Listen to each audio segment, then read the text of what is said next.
¿Te pasó que comes después de lavarte los dientes y todo sabe feo? No sos vos, es tu pasta de dientes. La culpa es del lauril sulfato de sodio, un ingrediente que está presente en la pasta y permite que se forme espuma para que se distribuya en la boca. Y con esto elimina restos grasos, pero también altera las papilas gustativas.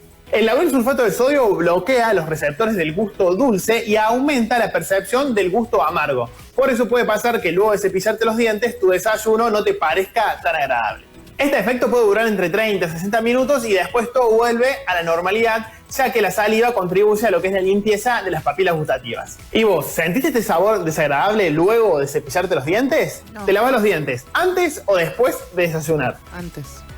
Bueno, muy didáctico. Muy didáctico, Muy didáctico. muy didáctico. Venía en referencia a lo que estábamos hablando. Bueno, algunos le pasan, otros no, pero está Media buena. hora a una hora, dijo. Claro, sí. Es un montón, chicos. ¿Cómo? Es mucho. Yo dije media hora. Ahorita. La persona que hablaba y nos explicaba esto también es Tomás Gil, que es ingeniero en alimentos y está al frente de la cuenta Curiosidad Alimentaria. Tiene miles de seguidores en Instagram, en TikTok, también en Facebook. De manera didáctica, como recién los veíamos, enseña distintas cuestiones que tienen que ver con los alimentos, ¿no? Hasta incluso cómo se producen, cómo se deben almacenar, cómo se leen los rótulos de los productos, bueno, y muchos otros datos. Tomás está en línea. Tomás, buen día, bienvenido a La Brújula 24, ¿cómo estás? Hola Franco, muy buenos días a vos, a todo tu equipo, tu audiencia, un gusto hablar con ustedes. Gracias, Tomás, por atendernos. No te voy a preguntar de dónde sos porque es una obviedad, ¿no? Claramente. Me lató la tonada capaz. Sí, un poquito. ¿Hincha de Talleres o de Belgrano?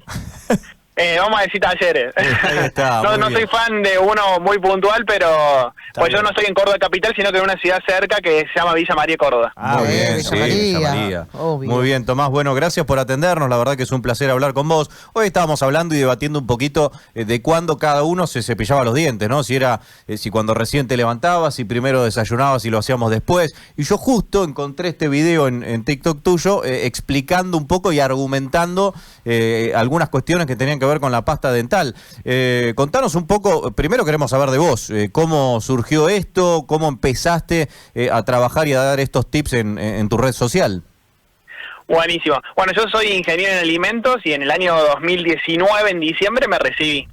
En marzo de 2020, bueno, como todos sabemos, se vino la pandemia, esa cuarentena que se fue prolongando en el tiempo y me empecé a encontrar con bastante tiempo libre.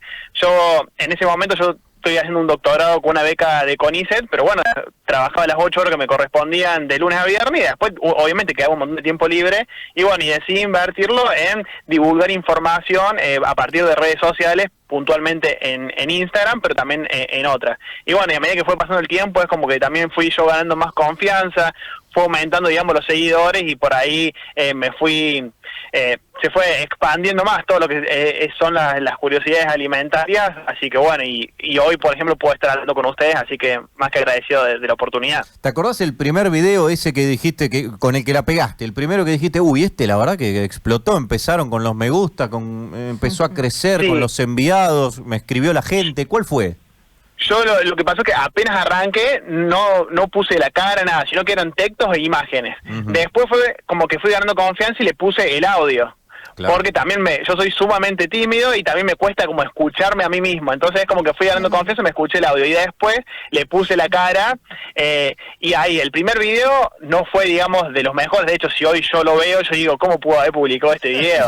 Que era hablando sobre el etiquetado frontal, sobre los caramelos que vienen con numeritos que hacen alusión a cuántos octógonos tiene, digamos, el producto. Sí. Pero así como el que la pegó, también en el año 2023 fue el de reutilizar los moldes, vieron que vienen de dulce de batata o de membrillo, y muchas veces se terminan utilizando como moldes para cocinar un bizcochuelo. Sí, sí. Claro. Y sí, entonces, casa, ¿sí? Tal cual. Es una costumbre como que ya de añares, y lo cierto es que no está bueno utilizarlo justamente porque ese envase fue diseñado para contener el dulce de batata, el dulce de membrillo, por el periodo de vida útil que tiene el producto. O sea que mi mujer me está contaminando, hace 20 años me contamina haciendo torta ahí. Bueno, ahí, ¿cuál es el problema? Cuando uno saca un envase para estar en contacto con los alimentos, se hace un estudio que garantiza que en el periodo de tiempo que va a estar en contacto ese alimento con el envase, es seguro, o sea, de manera que no contamine el alimento. Ahora bien, Si nosotros, después que el envase cumplió el fin para el cual fue desarrollado, lo seguimos utilizando, por ejemplo, procesos de horneado, es más probable y es más riesgoso de que haya alguna migración de algún metal o de algún elemento. Porque pensemos en el horno, lo subimos a alta temperatura, después se enfría, después lo volvemos a utilizar, aumenta la temperatura. Entonces, también esas oscilaciones de temperatura facilitan de que haya migración hacia el producto, también se va fracturando esa estructura, entonces, bueno, es como más probable.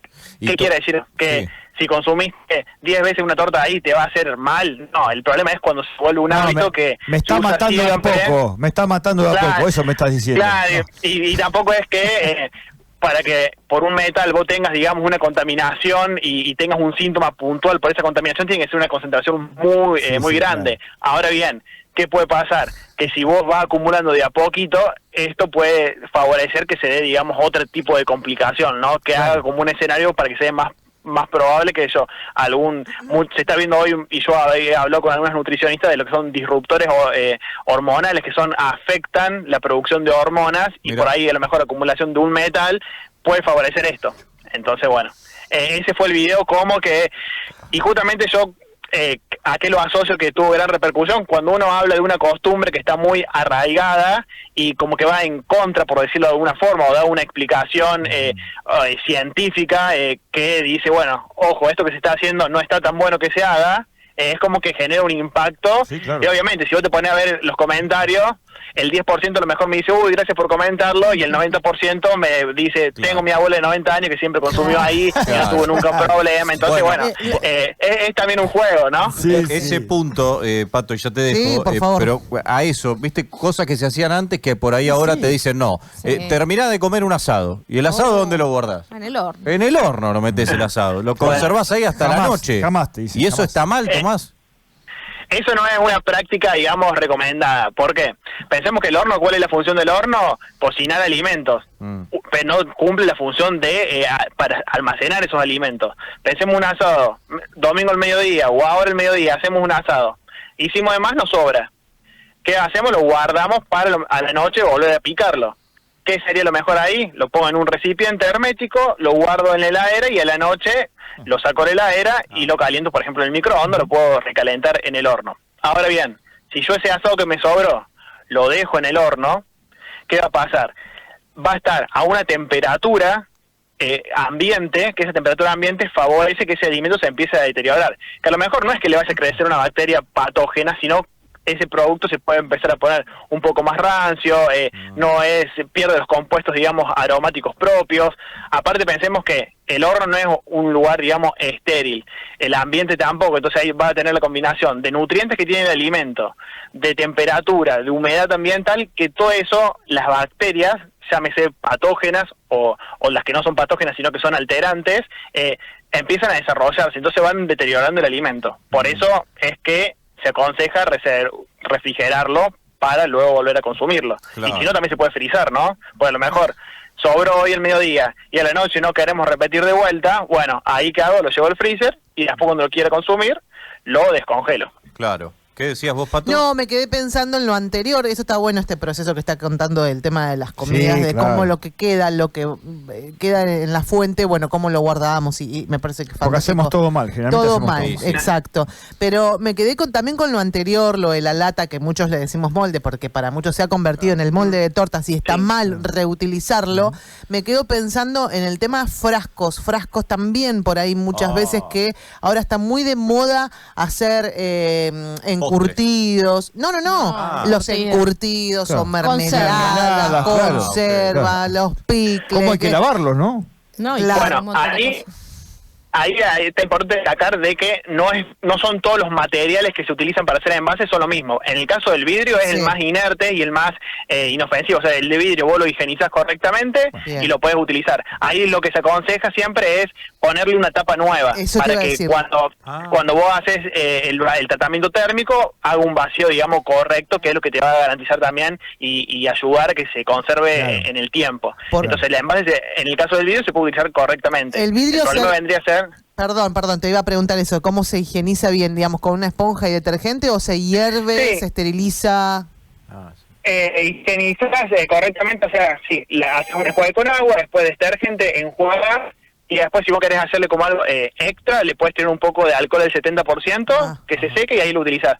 Por ahí hervirlo, en algunos casos lo aconsejan, en otros no, porque después vos lo vas a someter a un que baje la temperatura y la vas a mantener por un tiempo, que ya ahí también estaría como esterilizando el frasco, ¿no? Ajá. Guille. Tomás, la vez pasada hablábamos acá entre nosotros, ¿qué pasa si se te cae algo al piso? ¿Lo comes o no lo comes? Acá de 4, 3 dijimos No, que un pedazo sí, de que torta lo dependiendo, ¿no? Tampoco si estuvo 1 hora, Ni si es loca. el piso de mi casa, bueno, dependiendo de las circunstancias. ¿Qué haces vos? ¿Lo comés o no lo comés? Adentro. No, chico. Bueno, ahí creo que ustedes hicieron bien el pantallazo que hay que hacer y el análisis. Obviamente hay que ver dónde se cae. Sí. No es lo mismo que se caiga, digamos, en tu casa, donde vos sabés que a lo mejor es una zona limpia, que se caiga en la cocina de tu casa o en el baño de tu casa, Sí. o se te caiga en otro lugar en la Sí, calle. el trabajo, obviamente. en el trabajo que Claro. pasa un montón de gente. Y también ahí depende qué tipo de alimento. A mí me da cosa levantar algo del piso y consumirlo. No, eso digamos, o sea, no es una práctica, digamos, que es aconsejable. Lo cierto es que ahí el tiempo que está porque por ahí siempre está la regla esa de los 5 o de los 3 segundos. Si Sí. vos lo agarras rápido en esos segundos, no pasa nada. Han hecho estudios donde han puesto alimentos a que se caigan en distintas superficies y han visto que depende mucho de cuál es la superficie donde se cae, cuál es el tipo de alimento, independientemente del tiempo. Puede estar 3 o 5 segundos, pero ahí se puede, digamos, contaminar. O y no sea, solamente hablando desde el punto de vista del microorganismo, porque a lo mejor tengo un pedazo de queso, se me cae al piso, Sí. y en el piso, había un derrame de un producto químico o una Bueno, astilla, no, y claro, eso ahí claro. también. Pero pará, Entonces, Tomás, el pará. riesgo también pasa por eso. Pará, porque me gustó eso, la regla de los 3 o 5 segundos. Digamos, la regla está mal, pero no tan mal, porque si se te cae, vos nombraste un pedazo de queso. Ponele que estás en una picadita, se te cae un pedazo de queso al piso de la cocina. Juntada de amigos, hoy juega la selección, se te cae un pedacito de queso, son 4 o 5, vos lo levantás en 2 segundos y medio, se te cayó y dijiste, uy, toc, y adentro. Sí. ¿Ahí zafó o se contamina algo? No, justamente en este estudio que les comentaba, ellos evaluaron esto, a ver, ¿qué es lo que repercute en cuanto a la contaminación? Influye el tiempo y ellos se dieron a la conclusión de que no importa, digamos, el tiempo si estaba 3, 5 o 10 segundos, sino que lo que más impacta en cuanto a la contaminación del alimento era la superficie en la cual caía y el tipo también de alimento. Eso repercutía en cuanto a la contaminación, porque pensemos, si se cae una tostada sola, tiene una característica. Ahora, si esa tostada tiene mermelada, tiene otra característica, Claro, porque esa sí, mermelada claro. actúa también como una especie como de pegamento, por decirlo de alguna forma. Entonces si Claro. tenés alguna suciedad en el piso es como más probable. Entonces también uno tiene que evaluar, digamos, el contexto para ver qué riesgo quiere correr, ¿no? Y Tomás, se me queda un pedacito. Tengo otra pregunta para hacerte ahí un ping-pong, porque tenemos muchas consultas. Dale. ¿El pollo crudo se lava? No, el pollo crudo no se lava, y eso también es una práctica que por ahí se usa mucho. Está bien, nosotros, a ver, te te cuento, digo. digamos, el por qué. A ver, me gusta. Porque todo lo que son las cargas de microorganismos que tienen los cortes crudos de carne están principalmente en todo lo que es la superficie.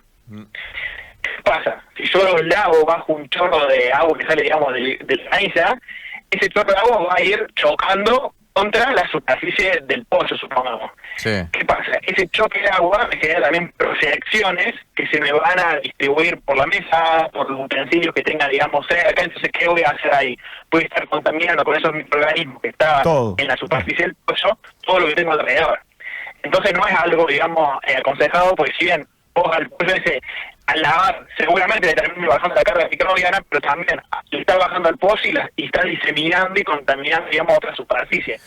¿Qué es lo que hay que hacer en ese caso? Es el pollo, agarrás, lo pones en el horno o lo asás, y ese proceso de cocción o de asado va a garantizar, digamos, si la cocción es correcta, si tenía un microorganismo, lo destruyó. A ver ahí, Pero Tomás, lavado espérame no es que buena práctica. te estamos perdiendo un poco, se escucha un poco distorsionado, veremos si podemos mejorar ahí un se poco escu- la comunicación. ¿Ahí se escucha bien? Ahora sí, no sé qué tocaste, pero Genial. sí. ¿Y qué pasa con el huevo? Por lo- el tema de la salmonela y eso. Muy bien. ¿Cómo manejarse, no? ¿Y se lavan los huevos Bueno, o no se ¿Cómo hace? lavan? ¿Qué hace con los huevos? El huevo no hace falta lavarlo para almacenarlo.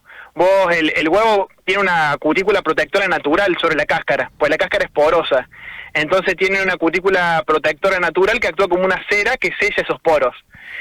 Si vos se lo lavas, le quitas la cera y hace que el huevo se deteriore más rápido cuando lo vas a almacenar. Entonces ahí lo aconsejado es almacenarlo en heladera. Sí, lo que puedes hacer es lavarlo antes de cocinar. Ahí sí podrías hacerlo y no hay ningún tipo de problema. Ah, mira. Porque me acuerdo que mi vieja siempre compraba el maple y se apuraba a limpiar el huevo por huevo, ¿viste? Para después guardarlo. No, porque si no, todo, ¿viste? Con Y caca, es un con asco, desperdicio. Va a la heladera. Sí, bueno, eso por ahí es lo que pasa. O cuando ahí ve el resto de materia fecal sobre el huevo, Claro. agarra una especie de paño, la servilleta, la humedece un poco y limpia, digamos, esa materia fecal. Muy Está bien, bien. muy bien. Está bien. La verdad que tremendo. No sé si les quedó, chicos, alguna consulta más, para Tomás. Sí. A ver, Pato. Sí, se cepillan los dientes antes o después del desayuno. Porque volvamos al tema inicial. Yo Sí, soy team está muy antes. bueno el tema. Claro, acá es una discusión que la tenemos ya hace 24 horas acá en el equipo. Un poco más, sí. O un poquito más. Y nada, acá los tres que están adelante mío opinan después. Para mí no hay otra que levantarse, lavarse la cara, los dientes y desayunar. No sé qué opinas vos.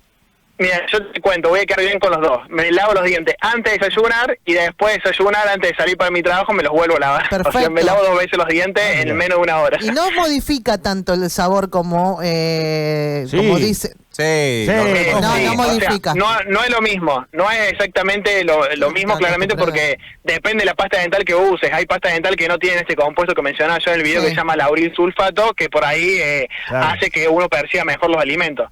Lo cierto es que, por ejemplo, yo desayuno con mate. Entonces Sí. el primer mate va a sentir un gusto raro, el segundo, tercero también, pero el cuarto ya no, pues justamente esa agua que viene propia de la infusión, digamos, del mate, va a ir barriendo el resto de este compuesto. Entonces va a hacer que uno perciba bien, digamos, limpia las papilas. Ahí está. Bueno. Entonces los primeros sorbos del té o del café a lo mejor sí sintamos el impacto, pero después ya se empieza a ir. Tenés una dentadura impecable, al menos eso estaba recién mirando cuando pasaban Qué tu video. observador, Pato. No, miro mucho los dientes de la gente. ¿En serio? Sí. ¿Es un TOC que No tenés? creo, Ah. no, presto atención nada más a eso, pero realmente te los lavas antes y después, dale, ahora en serio. Sí, no, realmente me los lavo después. Bien. A los dientes. Eh, Sí, por ahí con la limpieza de los dientes soy como medio obsesivo, Ahí está, tengo que gracias. decirlo. Gracias, porque acá me dicen que estoy loca, pero no, No, buenísimo, para nadie ustedes dijo chicos eso. esto, ¿Llegás a 5 como Pato que te está hablando? No, 5 ¿5 veces por día? Entre 4 y 5 sí. Mirá, 4 y ¿Qué me 5. pasa? Después cuando vuelvo de mi trabajo me cepillo los dientes y tengo que salir de algún lado, Mirá. siempre también me los cepillo y antes de irme a dormir, obvio, ¿no? Está Qué bien, bárbaro. está Muy bien. Bueno, espectacular. Nos quedamos dos, espectacular, nosotros Tomás. dos, nos quedamos. Sí, quedamos todos. Nosotros ahorramos me pasta quedó una dental. duda, pero vos volvés de tu trabajo a almorzar, ¿no? Ya venís almorzado. No, vuelvo a la tarde, tipo 5 de la tarde cuando vuelvo. Esa es la aplicación. Hago horario de corrido.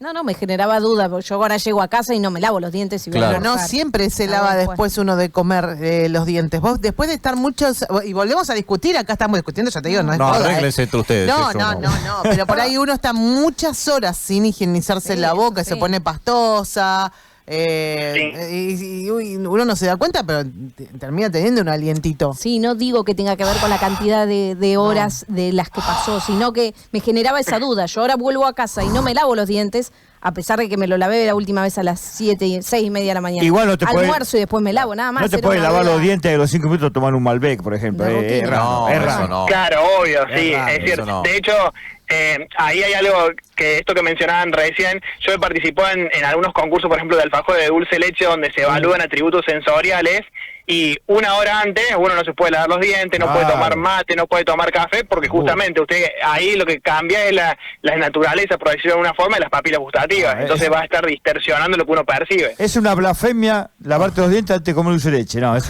imposible. No, claro, No, Tomás. No es lo mejor. Tomás, un gusto hablar con vos. El Fernet 70-30, eso no hay discusión, ¿no? Esa fórmula se mantiene. Esa Es la fórmula secreta. Es la fórmula del éxito. Un Tomás, fenómeno, un fenómeno. contanos tus redes sociales, así la gente te sigue. Me pueden seguir en Curiosidad Alimentaria en Instagram y en todas las redes, TikTok, Facebook. Con Curiosidad Alimentaria aparece todo. Y aparece también tu abuela en algunos videos, ¿no? Mi abuela parece que muchos de los videos donde tocamos distintas costumbres, siempre lo hacemos con esta charla entre abuela y nieto, porque Claro. también es una forma, yo siempre digo que la información es más permeable, porque es un diálogo natural entre una abuela que le dice algo que hace y el nieto que le dice, está bien, está mal, Hermoso. puedes hacer esto. La idea no es retar, sino que sea un diálogo informativo. Después cada uno, yo siempre digo, es libre de tomar el consejo o no. Claro. No, es una abuela Sí. re joven. Vos sabés, sí, re joven. Sabés que justo estamos viendo un video de cómo cortar la cebolla, que también lo hemos discutido, porque Pato, Sí. creo que vos tenías la teoría de cebolla chica, ¿te hace llorar o la grande? ¿Cuál era? La cebolla chiquita, cuando vos la cortás Sí. es la que más tiene más Es la más cantidad de traicionera, ácido y claro. te hace llorar más. Y ahí creo que tu abuela da algunos tips de que le pone aceite para cortarla y para que no llores. Claro, lo que hace el aceite, vos tenés que embeber el cuchillo que vas a utilizar para el corte y vas cortando la cebolla. ¿Qué hace eso? Que esos compuestos aromáticos que empiezan a volar por el aire y te llegan al ojo, que es lo que te hace a vos lagrimear, Ajá. quedan como atrapados, capturados por ese aceite. Mira. En gran parte. Entonces hace que te haga llorar. Importante siempre tener un cuchillo bien afilado. Claro, porque si el sí. cuchillo le falta filo, se generan muchos gases. Y tampoco que sean esos cuchillos dentados, porque el cuchillo dentado genera mucho daño en la cebolla y vos mientras más dañes la cebolla, más de estos compuestos se desprenden. Claro, Igual mirá. pasa con el corte. Qué Si vos haces un corte hemos aprendido grande, mucho. desprendes menos, y uno chico, desprendes mucho. Qué bueno, buen tip, lo vamos a probar, el del aceite, la verdad que lo desconocíamos, por lo menos acá en la mesa, ¿no? El del Sí, aceite. yo no lo para la sabía, cebolla, no lo yo sabía tampoco. ese. Después muy me bueno. cuentan cómo les va. Obvio. Dale, Tomás, seguramente vamos a volver a hablar, te mandamos un abrazo grande, gracias. No, muchas gracias a ustedes. Estamos en Bueno, contacto. Abrazo grande, gracias. Un fenómeno, Tomás Gil, él es ingeniero y bueno, claramente es Muy furor bien. en las redes sociales, en Sí. TikTok, en Instagram, graba estos videos y la verdad que la rompe. Muy gauchito aparte, muy Sí, piola. divino. Curiosidad alimentaria, así lo pueden seguir.